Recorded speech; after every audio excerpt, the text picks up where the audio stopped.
구독자분들의 부의 사다리를 제공해 드리겠습니다. 안녕하세요. 부의 사다리입니다. 네, 오늘은 3월 17일 목요일 장 마감 후에 HMM에 대한 영상 올리도록 하겠습니다. 네, 오늘도 HMM은 조정을 받았습니다. 네, 뭐 상승은 했지만 저는 이게 조정이라고 생각을 합니다. 왜냐면은 시초가 대비 하락으로 마감을 했기 때문에. 네, 그래서 시초가 32,650원 플러스 2% 상승을 하다가 장중에 4% 상승까지 나왔지만 종가는 32,550원, 시초가 대비 100원 빠진 상태로 마감했습니다. 네, 지금은 뭐 가장 최근 한 달 사이에서 거래량이 많이 터졌던 3월 4일 이때보다 거래량이 거의 한 10분의 수준으로 빠졌습니다. 네, 그렇기 때문에 지금 상황에서의 어떤 윗꼬리는 사실은 크게 의미를 부여하지 않아도 될 것 같습니다.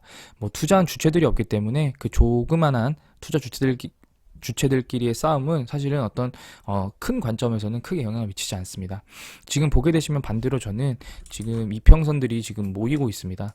네, 아직은 조금 더 시간은 걸리겠지만 한 1주에서 2주 정도 사이가 되면 이평선들이 이 3만 중반대, 3만 2, 3천 원대에서 모일 텐데요. 이때 어떤 방향성을 나타내느냐에 따라서 HMM이 다시 오르냐 못 오르냐 뭐 이런 부분들이 좀 나오지 않을까라는 생각이 듭니다. 뭐 일단은 뭐 오늘 시장 참여자분들께서는 조금 아쉽긴 하겠습니다만 저는 아직까지는 괜찮다라고 좀 생각을 하고 있습니다. 뭐 최근에 이 37,000원에서 물리셨던 분들은 제 영상을 보시면서 아니 무슨 얘기를 하는 거냐, 지금 어쨌든 10% 이상 빠졌고 다른 종목들은 오늘 큰 상승이 나왔는데 지금 뭐 1% 상승은 했다고 하더라도 시초가 대비 밀렸으면 좀 리스크 있는 거 아니냐라고 생각할 수도 있는데요.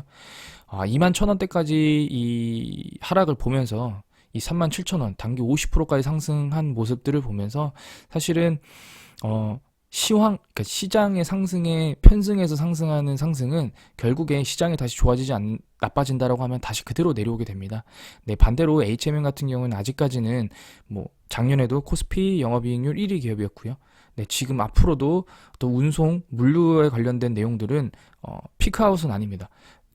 그 운임 지수는 빠진다고 하더라도 물량이 더 늘어나고 있기 때문에 그 부분에 대해서는 전혀 고려하지는 뭐 이렇게 크게 걱정되는 부분들은 아닙니다. 왜냐하면은 과거에 23,000원일 때 운임 지수 가장 고점이었거든요. 근데 시장은 전혀 그 운임 지수를 반영하지 않았습니다. 그렇기 때문에 HMM의 주가가 곧 운임 지수의 상승과 하락과 어떤 정비례 관계로 상승한다 라고 생각하시면은 그 부분은 아무래도 설득력이 좀 떨어지지 않나 라는 생각을 하고 있습니다. 공매도 같은 경우는 많이 나왔습니다. 네, 일단은 뭐 계속적으로 이 러시아 관련된, 우크라이나 관련된 그 종목이다라고 좀 생각하는 주체들이 아직도 있는 것 같습니다. 그렇기 때문에 뭐 러시아와 우크라이나가 화해의 제스처를 보일 때마다 공매도가 툭툭툭 튀어나오는 그런 모습을 좀 보고 있습니다.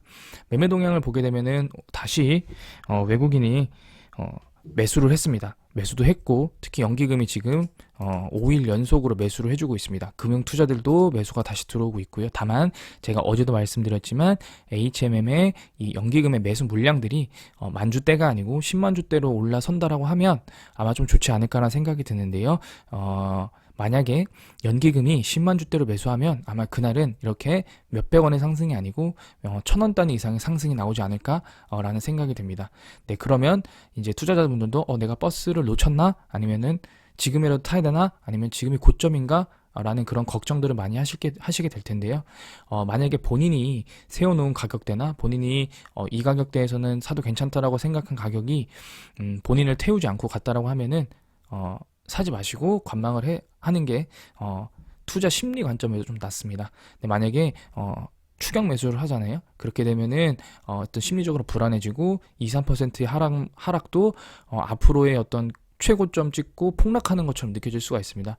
그렇기 때문에 제 영상을 보시면서 이평선들이나 아니면 거래량이나 투자 매매 동향이나 뭐 대차장고, 공매도, 그 다음에 종합 시황 뉴스들 이런 것들을 종합적으로 봤을 때 지금 상황에서는 매수해도 괜찮다라고 생각되시면 주저하지 않고 매수하시는 것도 좋지만 조금 안정적으로 투자하고 싶으신 분들은 다 확인하고 진입해도 늦지 않습니다. 근데 다만 지금은 거래량이 많이 줄어든 상태고 그 다음에 갭하락 급락 이후에 조정을 받고 있는 상태이기 때문에 만약에 내가 이 3만원 위에서 매수할 의향이 있다라고 하면은 지금 수준에서 일부 뭐 내가 만약에 1,000만 원을 투자하겠다. 그럼 한 100만 원 정도는 매수를 하시는 것도 나쁘지 않다라고 봅니다. 네. 지금 상황, 그러니까 현재 지금 주식 시장이 상당히 뭐 좋지 않고, 그 다음에 금리 인상, 인플레이션 같은 것들도 다 복합적으로 있기 때문에 유가도 지금 뭐 물론 96불까지 떨어졌지만 최근에 130불까지 올라갔던 그런 히스토리들도 있기 때문에 지금 상황에서는 안정적으로 투자하는 게 최우선입니다.